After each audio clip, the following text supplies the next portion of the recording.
सत्यमेव जयते या ब्रीदवाक्याला सत्यात उतरवणारी महाराष्ट्रातील एकमेव मराठी वृत्तवाहिनी आजचा महाराष्ट्र।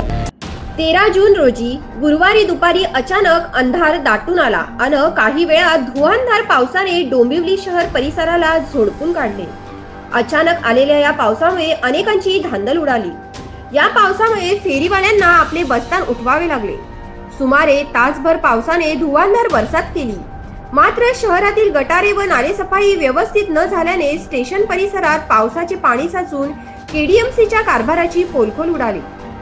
गुरुवारी दुपारी 2:30-3 वाजण्याच्या सुमारास अचानक ढगाळ वातावरण निर्माण होऊन अंधार दाटून आला।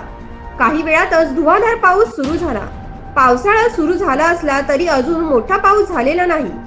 उष्णतेमुळे अंगाची लाहीलाही होत असतानाच अचानक आलेल्या या पावसामुळे नागरिक थोडेसे सुखावले। पाऊस आणि वादळी वाऱ्यासह रस्त्यावर वाहने चालवताना वाहक चालकांना तारेवरील कसरत करावी लागत होती।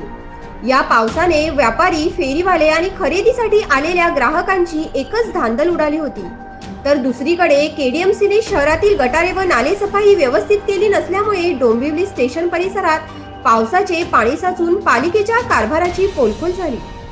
आजचा महाराष्ट्र न्यूज साठी राजेश भांगे, डोंबिवली।